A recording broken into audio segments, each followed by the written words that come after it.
नमस्कार दोस्तों, बहुत बहुत स्वागत है आप सबका एक बार फिर से हमारे YouTube चैनल जिसका नाम है एस्ट्रो नॉलेज में।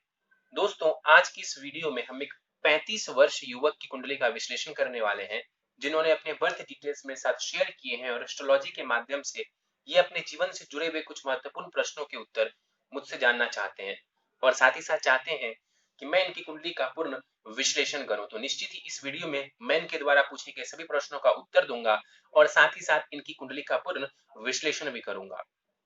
दोस्तों, इस वीडियो को शुरू करने से पहले हर बार की तरह आप सबसे निवेदन है कि यदि अभी तक आपने हमारे YouTube चैनल एस्ट्रो नॉलेज को सब्सक्राइब नहीं किया है तो आप प्लीज इसे सब्सक्राइब कर दें और बेल आइकन को दबाना ना भूलें।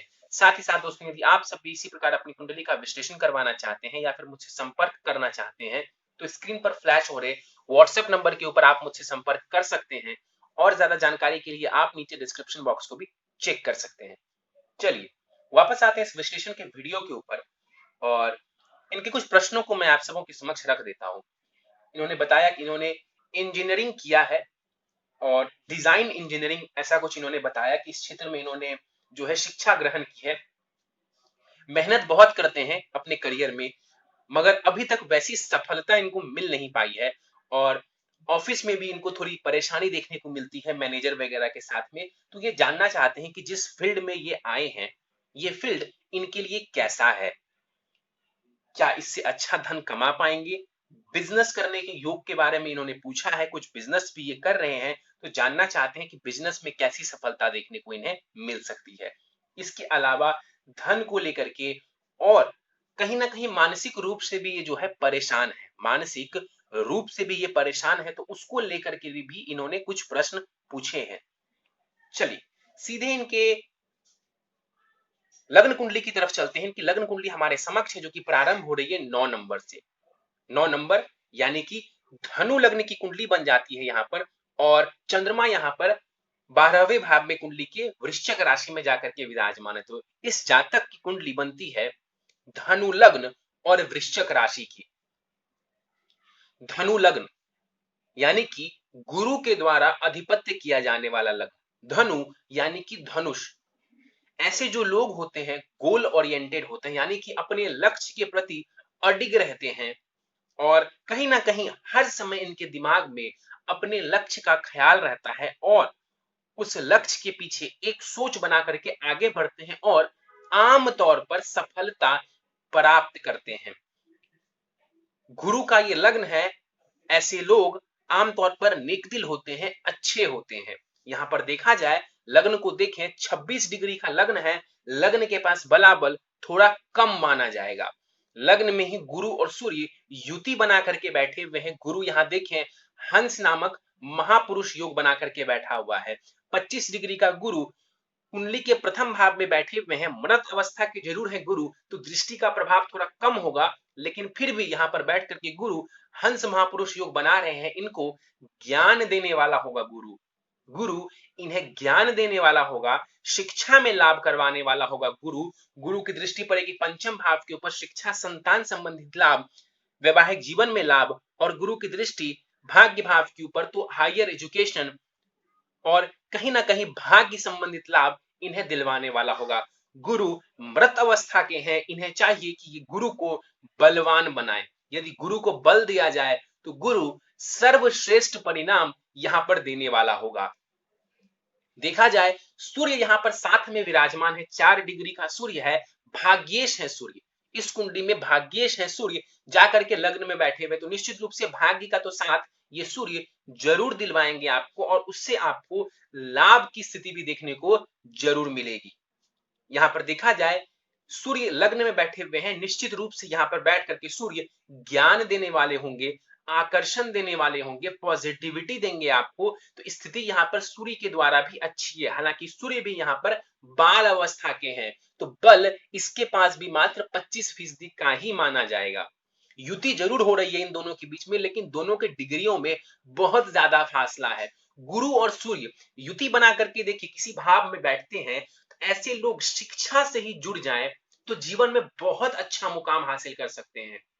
शिक्षा के क्षेत्र से यदि जुड़ जाएं, कंसल्टेंसी से जुड़ जाएं, शिक्षा शैक्षणिक संस्थानों से जुड़ जाएं तो बहुत जबरदस्त लाभ देखने को मिलता है व्यक्ति को। किसी भी हायर पद पर आप जाना चाहते हैं, ये योग आपको उन सारे चीजों में लाभ करवाने वाला होगा। लग्न में ही ये योग बन रहा है, आप चाहें तो फेमस हो सकते हैं, आप समाज में ही सही फेमस हो सकते हैं, अपना नाम बना सकते हैं आप। सूर्य की दृष्टि सप्तम भाव के ऊपर पड़ेगी, कहीं ना कहीं वैवाहिक जीवन में ये भी आपको लाभ ही करवाएंगे, नुकसान नहीं करवाएंगे। देखिए, सूर्य प्रेम का कारक ग्रह नहीं होता, तो ये कह देना कि विवाह भाव के ऊपर दृष्टि बहुत ज्यादा लाभ करवाएगी प्रेम संबंधों में, ऐसा नहीं है। लेकिन हाँ, नुकसान सूर्य भी यहां पर नहीं करेंगे, क्योंकि ये भी कुंडली में कारक है, भाग्येश है सूर्य।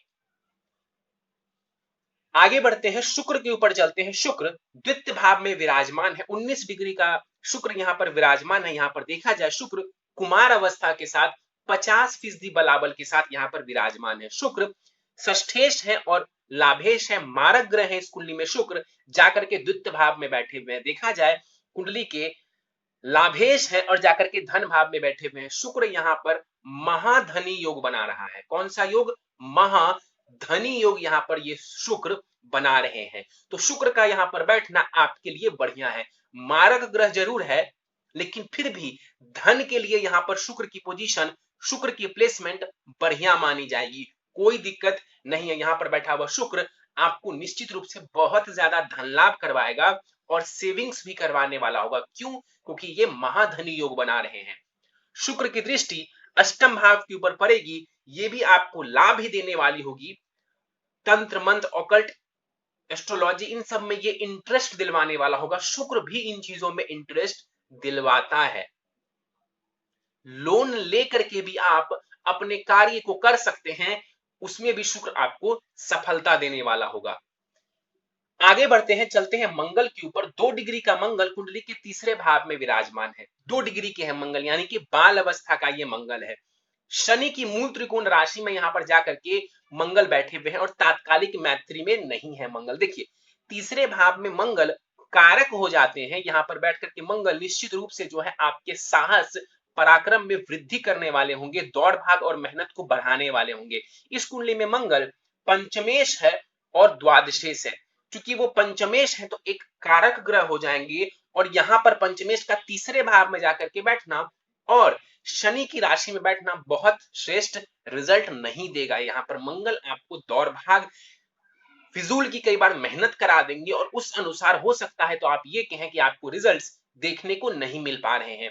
क्यों रिजल्ट्स देखने को नहीं मिल पा रहे हैं? क्योंकि इस राशि में मंगल बहुत अच्छा परिणाम नहीं देते हैं और तात्कालिक मैत्री में मंगल नहीं है। यदि मंगल देव यहां पर तात्कालिक मैत्री में होते तो निश्चित रूप से यहां पर मंगल आपको अच्छा रिजल्ट देता। मंगल की दृष्टियों की बात करें, मंगल की दृष्टि पड़ेगी कुंडली के छठे भाव के ऊपर। शत्रुओं को जरूर आप पराजित कर सकते हैं। कंपटीशन वगैरह में सफलता प्राप्त करने में मंगल आपको सहायक सिद्ध होंगे। मंगल सहायता करने वाले होंगे, आपको सपोर्ट करने वाले होंगे, लेकिन मेहनत करनी पड़ेगी, बैठे बिठाए नहीं मिलेगा आपको। मंगल की दृष्टि भाग्य भाव के ऊपर पड़ेगी, मेहनत करेंगे, भाग्य पूरा साथ देगा। और मंगल की दृष्टि दसम भाव के ऊपर पड़ रही है, करियर के ऊपर। मित्रवत दृष्टि नहीं है मंगल की, लेकिन चूंकि मंगल कारक है इस कुंडली में, तो वो गलत परिणाम आपको नहीं देंगे। तो खूब मेहनत आपको करियर में भी करनी पड़ेगी। अब देखिए, तीसरे भाव में बैठ करके मंगल आपके जॉब को भी देख रहे हैं और करियर प्रोफेशन को भी देख रहे हैं। इसका साफ साफ मतलब है कि आपको एक्स्ट्रा एफर्ट्स डालने पड़ेंगे अपने कार्य में, ज्यादा मेहनत करने की आवश्यकता है। क्योंकि मंगल यहां पर तीसरे भाव में बैठा हुआ है और शनि की राशि में है और मैत्री नहीं हुई है शनि के साथ यहां पर, तो सर्वश्रेष्ठ रिजल्ट ये नहीं दे पा रहे हैं। तो कुछ उपाय वगैरह करके आप मंगल से जुड़ा हुआ लाभ ले सकते हैं। कारक है मंगल, खराब परिणाम नहीं देगा। आगे बढ़ते हैं, राहु के ऊपर चलते हैं। छठे भाव में राहु यहां पर 3 डिग्री के साथ विराजमान है। अपनी उच्च की राशि में यहां पर राहु देव बैठे हुए हैं। अब छठा भाव देखा जाए तो रोग ऋण शत्रु का होता है। यहां पर बैठ करके राहु आपको छिपा हुआ शत्रु दे सकता है। वर्क प्लेस जहां पर आप कार्य करते हैं वहां पर भी हो सकता है तो थोड़ी परेशानी हो आपको, कलीग्स के साथ या बॉस के साथ, ये भी दिक्कत देखने को मिल सकती है कि जॉब वाले प्लेस पे आपको परेशानी हो। लेकिन ये भी आप जान लीजिए कि यहाँ पर राहु खराब नहीं है, उच्च का राहु है और मंगल की दृष्टि पड़ रही है कुंडली के छठे भाव के ऊपर। आप लड़ के भी अपना काम बना सकते हैं, आप लड़ के भी सफलता प्राप्त कर सकते हैं। ये मत समझिए कि परेशानी आएगी, शत्रु होंगे तो आप हार जाएंगे। आप लड़ के भी जीतना जानते हैं। तो हिम्मत रखेंगे, ये राहु और मंगल की दृष्टि आपको विजयी बनाएगी, हारने नहीं देगी। यहां पर राहु बैठा हुआ है, शुक्र द्वितीय भाव में जाकर के बैठा हुआ है। बहुत श्रेष्ठ तो नहीं है, क्योंकि शुक्र ना केंद्र में है ना ही त्रिकोण में है, लेकिन फिर भी मैं आपको बोलता हूं कि आप मेहनत करिए, पराक्रम करिए, हौसला रखिए, आपको ये राहु लाभ करवाने वाला होगा। शत्रु आपके जरूर बनेंगे, शत्रु जरूर बनेंगे। जहां पर वर्क प्लेस है वहां पर आपको दिक्कत परेशानी हो सकती है, जॉब में भी थोड़ा अप एंड डाउन हो सकता है, लेकिन संघर्ष करिए, सफलता आपको मिलेगी। राहु की दृष्टि कुंडली के दसम भाव के ऊपर पड़ेगी। आप मेरे कई सारे वीडियोस निकाल करके देख लीजिए, मैंने कई बार बताया है कि राहु या केतु जब दसम भाव को प्रभावित करते हैं तो कई बार इनकी दशा अंतरदशा जब जब चलती है, चाहे राहु की चले या केतु की चले, तो व्यक्ति के करियर में अप्स एंड डाउन देखने को मिलते हैं। करियर में बदलाव देखने को मिलता है, चाहे वो बदलाव अच्छा हो या बदलाव खराब हो, लेकिन बदलाव करवाते हैं ये। इनकी दशांत दशा चलेगी, बदलाव ये करवाएंगे। किन चीजों में? देखिए, जॉब में करवाएंगे और करियर में, मतलब कि हर प्रकार से ये आपके करियर को, आपके जॉब को प्रभावित कर रहा है। तो इनकी दशा, राहु या केतु की दशांत दशा जब भी चलेगी तो वर्क को लेकर के आप देख सकते हैं कि एक बदलाव की स्थिति आपको देखने को मिलने वाली है। राहु की दृष्टि, और हाँ, राहु की दृष्टि जो दसम भाव के ऊपर पड़ रही है, कहीं ना कहीं हो सकता है तो हायर अथॉरिटीज के साथ थोड़ी समस्या देखने को मिले।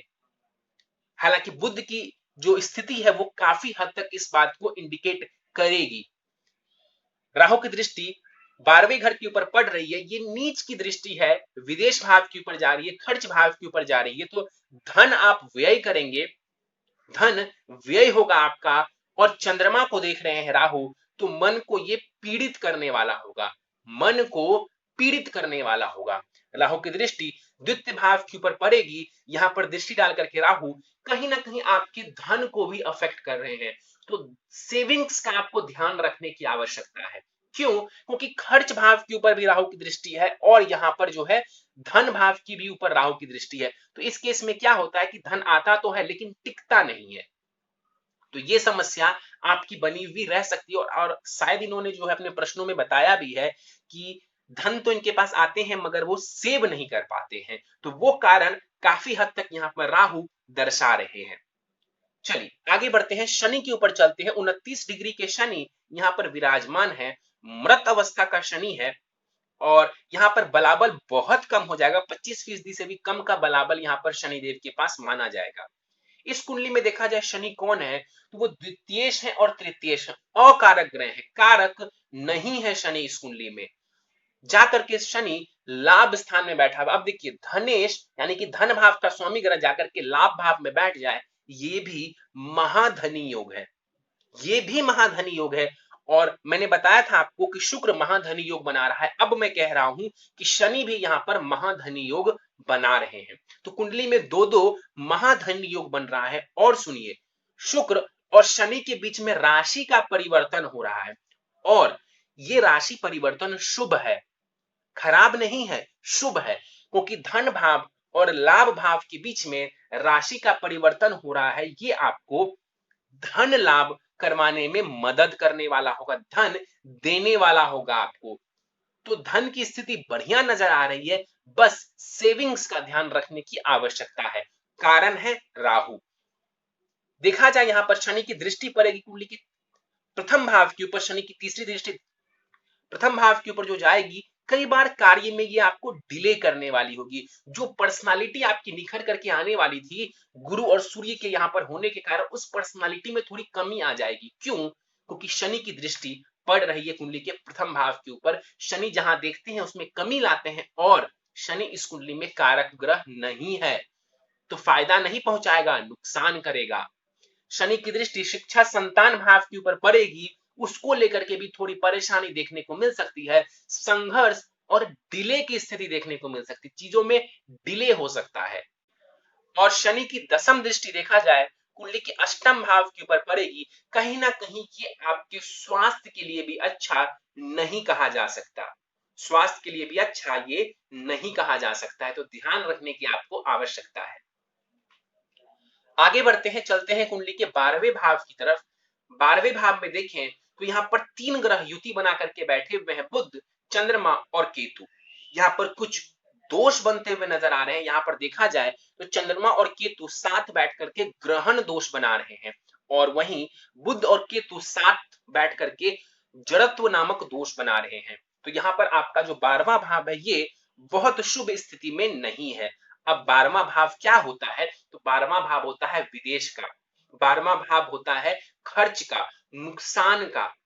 12वां भाव कहीं ना कहीं आपके जो स्लीपिंग हैबिट्स है उसको भी दर्शाता है, शयन सुख को दर्शाता है 12वां भाव। यहां पर जो दोष बन रहे हैं इस वजह से इन चीजों में मेंटली थोड़ा सा फ्रस्ट्रेशन आपको देखने को मिल सकता है। क्यों? क्योंकि चंद्रमा यहां पर इन्वॉल्व हो गया। चलिए एक एक करके देखते हैं, चंद्रमा के ऊपर चलते हैं। चंद्रमा 4 डिग्री के साथ विराजमान है कुंडली के 12वें भाव में। सबसे पहले तो यहाँ पर चंद्रमा नीच की राशि में है। चंद्रमा नीच की राशि में जाकर के विराजमान है, मंगल देव की राशि में ये नीच की राशि में विराजमान है, वृश्चिक राशि में। अष्टमेश है चंद्रमा, जाकर के कुंडली के 12वें भाव में बैठा हुआ है। सबसे पहले तो ये विपरीत राजयोग जरूर बना रहे हैं, चंद्रमा विपरीत राजयोग बना रहे हैं, लेकिन चूंकि ये नीच के हो गए इसीलिए जीवन में मेंटल फ्रस्ट्रेशन आपको देखने को मिल सकता है। मेंटल फ्रस्ट्रेशन आपको देखने को मिल सकता है, मानसिक रूप से आप परेशान रह सकते हैं, क्योंकि यहाँ पर चंद्रमा को एक नहीं दो दो तरीके से चंद्रमा पीड़ित है। कैसे? तो एक तो ये नीच की राशि में है, दूसरा केतु के साथ बैठ करके ये ग्रहण दोष में आ गए, जैसा कि मैंने आपको बताया था। इस वजह से मन का शांत ना रहना, मन यहां वहां भागते रहना, मन का पीड़ित होना, दिमाग में नेगेटिव थॉट्स आना, ये सब चंद्रमा देने वाला होगा। 4 डिग्री का चंद्रमा है, 3 डिग्री तक चंद्रमा नीच के माने जाते हैं, 4 डिग्री के चंद्रमा है। निश्चित रूप से नीचता से थोड़े बाहर जरूर आ रहे हैं, लेकिन यहाँ पर ग्रहण दोष भी मौजूद है और नीच की राशि में जरूर है चंद्रमा, तो थोड़ी परेशानी देखने को साफ साफ मिलेगी आपको। चंद्रमा की दृष्टि पड़ेगी कुंडली के 6ठे भाव के ऊपर, तो कहीं ना कहीं जो है ये आपके वर्क वगैरह में भी, जॉब वगैरह में भी अप्स एंड डाउन्स दे सकते हैं, क्योंकि चंद्रमा चंचलता बढ़ाता है, अप्स एंड डाउन्स को दर्शाता है। और इस कुंडली में वो अष्टमेश भी है, और अष्टम भाव भी अप्स एंड डाउन्स को दर्शाता है, जीवन में सडन चेंजेस को दर्शाता है। तो चंद्रमा इस तरीके से आपको थोड़ी परेशानी दे सकते हैं। बुध के ऊपर चलते हैं। 22 डिग्री का बुध है, मंगल की राशि में विराजमान है। मंगल की राशि में बुध बहुत अच्छा रिजल्ट नहीं देते हैं, शत्रु माने जाते हैं इस राशि में। ये वक्री होकर के विराजमान है। देखिए यहाँ पर तात्कालिक मैत्री में है, ये अच्छी स्थिति है, लेकिन बुध वक्री हो गए। इस कुंडली में बुध कौन है? तो वो सप्तमेश है और कर्मेश है, और जाकर के 12वें भाव में बैठ गए। देखिए तो केंद्र घरों के मालिक हैं बुध, और 12वें भाव में जाकर के बैठ गए, तो इन्हें केंद्राधिपति दोष लग जाएगा।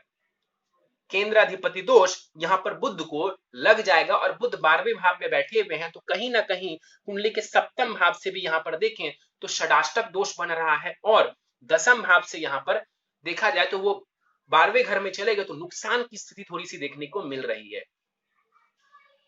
कहीं ना कहीं यहाँ पर बुध का वक्री होना, 12वें भाव नुकसान के भाव में जाना, करियर संबंधित परेशानियों को बढ़ाने वाला होगा। मैरिटल लाइफ में भी थोड़ी दिक्कत ये आपको दे सकता है, वैवाहिक जीवन में भी थोड़ी सी ये परेशानी आपको दे सकते हैं, क्योंकि षडाष्टक दोष यहाँ पर बन रहा है। हालांकि मैंने बताया था कि गुरु की दृष्टि सप्तम भाव के ऊपर जो पड़ रही है वो बहुत शुभ है, वो बहुत शुभ है। आपका शुक्र भी बढ़िया है, तो वो जरूर आपको लाभ देगा, लेकिन यहाँ पर बुध थोड़ा डाउन हो रहा है आपका। 22 डिग्री के बुध है, यहाँ पर कुमार अवस्था के साथ विराजमान है, 50% का बलाबल इस बुध के पास होगा। बुध वक्री है, कंफ्यूजन की स्थिति आपको जीवन में देखने को मिलेगी, क्योंकि बुध व्यक्ति को इंटेलिजेंस देता है, बुध व्यक्ति को इंटेलिजेंस देता है, बिजनेस के आइडियाज देता है। बिजनेस करने का कारक ग्रह यदि देखा जाए कुंडली में तो वो बुध है, वक्री है बुध, कंफ्यूजन देगा हमेशा, इस बात को आप समझिए। और चंद्रमा जो कि मन का कारक ग्रह है वो ग्रहण दोष में पीड़ित है, तो कंफ्यूजन की स्थिति यहां पर नजर आ रही है, मेंटली फ्रस्ट्रेशन थोड़ा सा यहां पर नजर आ रहा है आपके चार्ट को देख करके। बुध की दृष्टि पड़ेगी कुंडली के 6ठे भाव के ऊपर, स्किन डिजीजेज ये आपको दे सकता है, त्वचा जन्य रोग दे सकता है, उसका ध्यान रखें, और नर्वसनेस भी दे सकता है, तो इससे बचने की जरूरत है। केतु के ऊपर चलते हैं। 3 डिग्री का केतु यहाँ पर उच्च की राशि में विराजमान है। केतु 12वें भाव में उच्च का हुआ है। केतु इंपोर्ट एक्सपोर्ट वगैरह से जुड़ा हुआ कार्य आप कर सकते हैं, विदेश वगैरह आपको ये लेकर के जा सकता है, अध्यात्म की तरफ रुचि दिलवा सकता है, इमेजिनेशन पावर को एक अलग लेवल पर ये लेकर के जाने वाला होगा। हालांकि चंद्रमा आपकी अच्छी स्थिति में नहीं है, तो उस इमेजिनेशन को शायद आप प्रोडक्टिव वे में इस्तेमाल ना कर पाए। ध्यान से समझिए इस बात को। केतु इमेजिनेशन पावर बहुत बढ़िया दे देगा आपको 12वें भाव में बैठ के, अध्यात्म की तरफ भी लेकर के जाने वाला होगा। लेकिन चंद्रमा जो कि मन का कारक ग्रह है, उसकी स्थिति ठीक ना होने के कारण आप उसको पॉजिटिव वे में हो सकता है इस्तेमाल नहीं कर पा रहे हो, ये वीक पॉइंट बनता है। 12वें भाव में है केतु, अध्यात्म की तरफ इंटरेस्ट दिलवा सकता है, विदेश वगैरह की यात्राएं करवा सकता है, धन का खर्च बढ़ाने वाला होगा केतु। दृष्टि पड़ेगी कुंडली के चतुर्थ भाव के ऊपर, तो फिर से वही बोलूंगा, ये आपका ध्यान अध्यात्म की तरफ लेकर के जाने वाला होगा। प्रॉपर्टी वगैरह खरीदने में कोई दिक्कत परेशानी नहीं है, बस लीगल मामलों का थोड़ा सा ध्यान रखने की आवश्यकता है। केतु की दृष्टि छठे भाव के ऊपर पड़ रही है, स्वास्थ्य का ध्यान रखिए, और दृष्टि अष्टम भाव के ऊपर पड़ रही है, तो कहीं ना कहीं ये आपको ऑकल्ट साइंस, एस्ट्रोलॉजी, रिसर्च, इनके क्षेत्र में जो है इंटरेस्ट दिलवाने वाला होगा। ध्यान से देखिए, जब भी केतु चतुर्थ भाव, कुंडली के अष्टम भाव या 12वें भाव में बैठते हैं, इन तीनों में से किसी भी भाव में बैठ जाएं, तो इन तीनों ही भावों के ऊपर केतु का प्रभाव देखने को मिलता है। और ये तीनों ही भाव जो हैं मोक्ष की कारक होते हैं।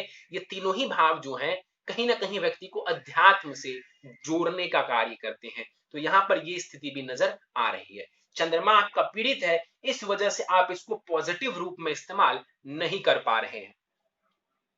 चलिए, तो ये था आपकी कुंडली में ग्रहों का विश्लेषण। दशाओं के ऊपर हम बात करें तो फिलहाल दशाएं आपकी केतु की चल रही है। केतु की दशा आपको महादशा चल रही है, और केतु की महादशा आपको 7 जनवरी 2020 से प्रारंभ हुई है। उसके पहले आपको बुध की महादशा चल रही थी। तो केतु की महादशा आपको प्रारंभ हुई है, जो कि 7 वर्षों तक रहेगी। 7 जनवरी 2027 तक आपको केतु की महादशा रहेगी। केतु की महादशा में फिलहाल आपको शुक्र की अंतरदशा चल रही है। देखिए, केतु की महादशा यानी कि 12वें भाव से जुड़ा हुआ रिजल्ट ज्यादा देखने को मिलेगा। आपका मन ज्यादा भटकेगा इस दौरान, इमेजिनेशन पावर एक अलग लेवल पर जाएगा, आपका खर्चे बढ़ जाएंगे, आपकी विदेश की यात्राएं हो सकती है इस दौरान। तो थोड़ा ध्यान रखने की आवश्यकता है चीजों को। और सबसे पहले आप मेंटल रूप से जो है स्ट्रांग होने की कोशिश करें। सीधे प्रश्नों को लेते हैं आपके। एक बात आपको और बता दूं, आप वृश्चिक राशि के हैं, तो आपको 7.5 चल रही थी 7.5 वर्षों से, जो कि 24 जनवरी 2020 को समाप्त हुई है। सीधे प्रश्नों को लेते हैं। आप इंजीनियरिंग के क्षेत्र में देखिए, इंजीनियरिंग के क्षेत्र में भेजने वाला जो ग्रह है वो मंगल और शनि है, जो व्यक्ति को टेक्निकल चीजों से जोड़ता है। शुक्र, राहु, ये सब भी इन चीजों में व्यक्ति को सफलता देते हैं, लेकिन मुख्य ग्रह देखा जाए इंजीनियरिंग के क्षेत्र का तो वो मंगल और शनि है, जो कि टेक्निकल क्षेत्र को दर्शाता है।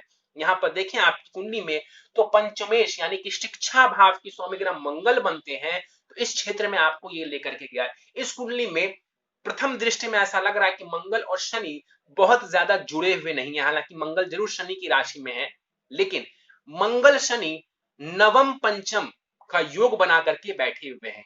नवम पंचम का योग बना करके मंगल शनि बैठे हुए हैं, तो इस क्षेत्र में जाना आपके लिए बहुत खराब मैं नहीं बोलूंगा। हाँ, ये one of the best career आपके लिए नहीं है। टीचिंग का क्षेत्र, मैनेजमेंट का क्षेत्र आपके लिए अच्छा रहता। फाइनेंस वगैरह से जुड़ते, कंसल्टेंसी से जुड़ते, टीचिंग से जुड़ते, बहुत ज्यादा आपको सफलता देखने को मिलती है। चलिए सीधे प्रश्नों को लेते हैं। मेहनत बहुत करता हूं पर वैसी सफलता मुझे मिल नहीं पाती है।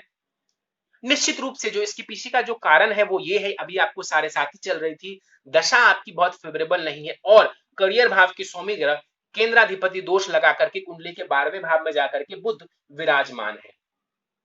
मैनेजर के साथ भी लड़ाई झगड़े हो जाते हैं, कारण है राहु, लेकिन उससे आपको डरने या घबराने की आवश्यकता नहीं है। आप पेशेंस रखिए, आपको बढ़िया नौकरी मिलती रहेगी। फिलहाल कोविड के कारण मैं जॉब से निकाल दिया गया हूं। निश्चित रूप से आपको केतु की दशा भी प्रारंभ हुई है। उथल पुथल, मैंने क्या बताया था, अभी मैंने ये दशा देखी, उसके पहले ही मैंने आपको बताया था कि राहु दसम भाव को प्रभावित करते हैं, राहु या केतु, तो बदलाव, करियर में बदलाव आता है। और वो बदलाव आ गया, केतु की महादशा प्रारंभ हुई जनवरी से, और ये जो कोविड का जो सीन है उसके बाद ही ये प्रारंभ हुआ, और उसके बाद ही आपको जॉब से निकाला गया होगा। तो काफी हद तक जो है ये बात भी सही साबित हो रही है। क्या ये क्षेत्र मेरे लिए सही है, मेरे लिए, और क्या मैं पैसे कमा पाऊंगा? देखिए, अब आप इस क्षेत्र में आ चुके हैं, ये क्षेत्र बेस्ट नहीं है आपके लिए, ये आप जान लीजिए, बेस्ट करियर नहीं है आपके लिए, लेकिन हाँ, आप इसमें कार्य कर सकते हैं। अब आपका सवाल होगा कि बेस्ट करियर क्या है, तो वही जो मैंने आपको थोड़ी देर पहले बताया कि गुरु और सूर्य की स्थिति बहुत बढ़िया है। टीचिंग, कंसल्टेंसी, मैनेजमेंट, इस क्षेत्र से आप जुड़ते बहुत ज्यादा लाभ मिलता। किसी भी रूप से आप जो है, किसी भी रूप में आप इंस्टीट्यूशन से जुड़िए, शिक्षा से जुड़िए, आपको बहुत लाभ होगा। इवन आप चाहें तो लॉ के फील्ड से भी आप जुड़ते तो भी आपको बढ़िया लाभ होता, क्योंकि गुरु और शनि आपका बहुत ही बढ़िया है। और जो आपका कुंडली का नवम भाव का स्वामी ग्रह है सूर्य, वो भी जाकर के कुंडली के प्रथम भाव में अच्छी स्थिति में बैठा हुआ है। तो ये सारे क्षेत्र आपके लिए बहुत ही बढ़िया रहने वाले थे। पैसे आप बहुत ज्यादा कमा पाएंगे, पैसे को लेकर के मैं चिंतित नहीं हूं। इस कुंडली को देख करके पैसे की चिंता आप मत करिए। इतना जरूर है कि पैसे आपके खर्च बहुत होते हैं, तो सेविंग्स का ध्यान रखिए। आप पैसे बहुत ज्यादा कमा पाएंगे, उसको लेकर के टेंशन लेने की आवश्यकता नहीं है। पैसे की चिंता आप छोड़ दीजिए। इसके बाद इन्होंने बोला है, मैं बिजनेस भी ट्राई कर रहा हूं पर मुझे सफलता नहीं मिल पा रही। इन्होंने बताया कि कई सारे बिजनेस में इन्होंने ट्राई किया है, मगर इनको सफलता देखने को नहीं मिल पा रही है। देखिए, बिजनेस का जो सबसे कारक ग्रह होता है वो होता है बुध। बुध बिजनेस का कारक ग्रह होता है, वो आपकी कुंडली में अच्छा नहीं है। फिलहाल ई कॉमर्स बिजनेस स्टार्ट किया है मैंने, नेटवर्क मार्केटिंग का। पत्नी और दोस्त के नाम पर बिजनेस है, ये कैसा रहेगा? सबसे पहली बात कि पत्नी और दोस्त के नाम पर बिजनेस है, तो ये उनकी कुंडली से ज्यादा पता चलेगा कि बिजनेस कैसा चलेगा। लेकिन फिर भी आपके चार्ट से मैं इसको देखने की कोशिश करूं तो नेटवर्क मार्केटिंग या ई कॉमर्स का बिजनेस ये राहु के अंतर्गत आता है। ये सीधा सीधा राहु से जुड़ा हुआ है, और राहु आपका कुंडली के छठे भाव में बैठा हुआ है। अप्स एंड डाउन्स देगा इस करियर में भी। इस करियर में भी जो आपने चुना है नेटवर्क मार्केटिंग और ई कॉमर्स का बिजनेस, स्टेबल नहीं रहेगा। ये बात आप जान लीजिए, ये स्टेबल नहीं रहने वाला है। केतु की महादशा चल रही है, तो राहु भी एक्टिवेट हो चुके हैं, राहु भी आपका एक्टिव हो चुका है। तो इस क्षेत्र में आपको अप्स एंड डाउन्स देखने को मिलेगा। हो सकता है कि डाउन ज्यादा हो, अप ज्यादा हो, लेकिन अप्स एंड डाउन्स आपको देखने को मिलेगा। बेस्ट करियर या बेस्ट बिजनेस ऑप्शन ये भी आपके लिए नहीं है। चलिए, इसके बाद इन्होंने पूछा है, मेरे पैसे जमा नहीं हो पाते हैं और मैं पैसे जमा नहीं कर पा रहा हूं, क्या मैं आगे पैसे जमा कर पाऊंगा? निश्चित रूप से खर्चे ज्यादा हैं, लेकिन फिर भी मैं आपको कहता हूं कि हाँ, आप पैसे जमा कर पाएंगे। उसको लेकर के ज्यादा परेशान होने की आवश्यकता नहीं है। पैसे आप आने वाले समय में बहुत अच्छे से कमा सकते हैं। स्टॉक मार्केट मेरे लिए कैसा रहेगा? नहीं, स्टॉक मार्केट की चीज आपके लिए नहीं है। बहुत ज्यादा लाभ आपको स्टॉक मार्केट में नहीं होने वाला है। लाभ हो या ना हो, नुकसान होने की संभावना ज्यादा नजर आती है। इंटरेस्ट जरूर दे रहा है राहु केतु आपको, लेकिन सफलता नहीं देगा। इसके बाद देखा जाए, इन्होंने पूछा है, मैं बहुत बड़े बड़े सपने देखता हूं, अविश्वसनीय कल्पनाएं करता हूं जो कभी पूरे नहीं होंगे। डॉक्टर को भी दिखाया पर मुझे इसका कोई फायदा नहीं हुआ।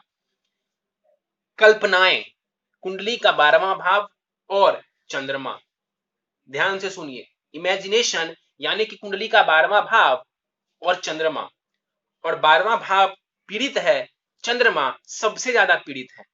इसीलिए आप बेफिजूल के सपने देखते होंगे, बेफिजूल की कल्पनाएं करते होंगे जिसका कोई लाभ नहीं है। देखिए, सपने सभी देखते हैं और देखने भी चाहिए, लेकिन आपने जैसे खुद ही बोला कि अविश्वसनीय कल्पनाएं करता हूं, मतलब जिसका कोई अर्थ ही नहीं है, अर्थहीन सपने देखता हूं। चंद्रमा को ठीक करिए, बस।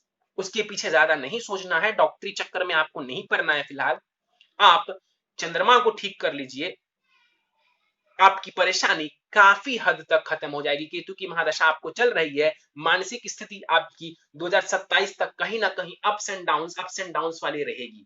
कारण है केतु की महादशा। लेकिन उपाय करेंगे, चंद्रमा को बेहतर करेंगे, केतु राहु को नहीं, चंद्रमा को बेहतर करेंगे, मन शांत होना शुरू हो जाएगा। चलिए, इनको उपाय बताने से पहले इनकी नवमांश कुंडली मेरे समक्ष है, उसके कुछ पॉइंट्स में बता देता हूं। देखिए, नवमांश कुंडली में भी ग्रहों की स्थिति बढ़िया नजर आ रही है, कोई भी ग्रह बहुत खराब स्थिति में वहां पर नजर नहीं आ रहे हैं।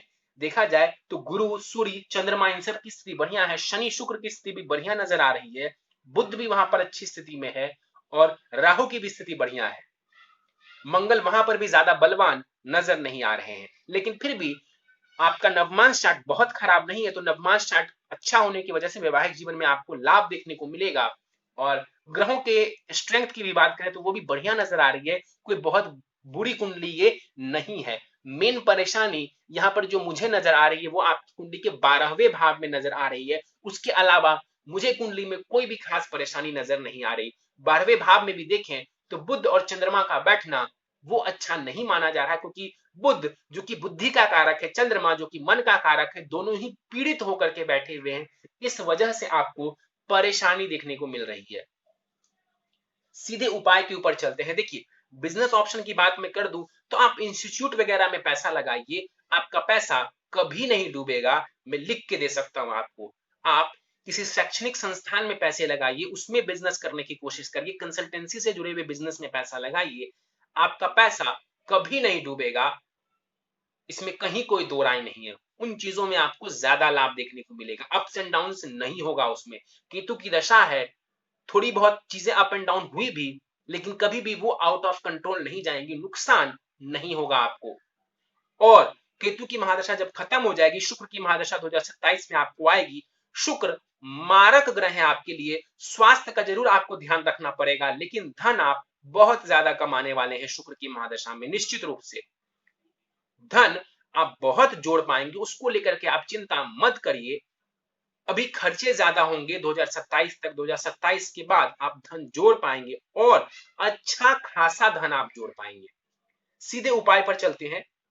प्रथम उपाय है आपके लिए पुखराज रत्न, येलो सफायर आपको धारण करना है। 7 रत्ती का पुखराज सोने की अंगूठी में या फिर पीतल की भी अंगूठी में जरवा करके दाहिने हाथ की इंडेक्स फिंगर में शुक्ल पक्ष के गुरुवार की प्रातः काल को आपको इसे धारण करना है। इससे कहीं ना कहीं आपको बल मिलेगा, गुरु आपको ज्ञान देंगे और कहीं ना कहीं आपको जीवन में बहुत ज्यादा ये आगे बढ़ाने वाला होगा।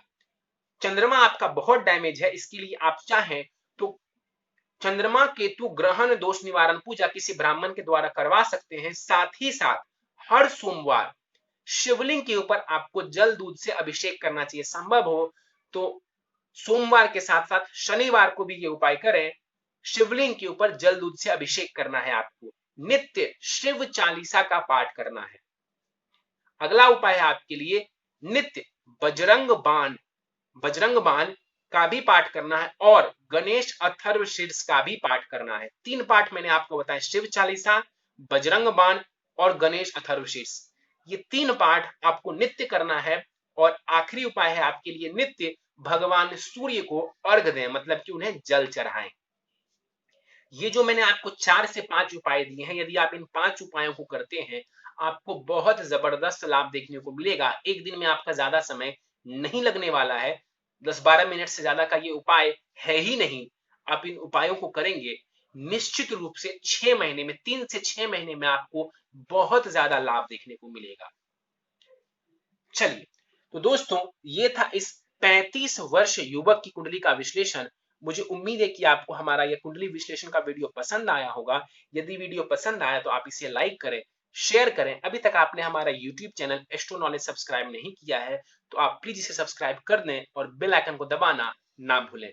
साथ ही साथ दोस्तों, यदि आप सब भी इसी प्रकार अपनी कुंडली का विश्लेषण करवाना चाहते हैं या फिर मुझसे संपर्क करना चाहते हैं तो स्क्रीन पर फ्लैश हो रहे व्हाट्सएप नंबर के ऊपर आप मुझसे संपर्क कर सकते हैं। और ज्यादा जानकारी के लिए आप नीचे डिस्क्रिप्शन बॉक्स को भी चेक कर सकते हैं। इस वीडियो में फिलहाल इतना ही दोस्तों, आप सभी का बहुत बहुत धन्यवाद।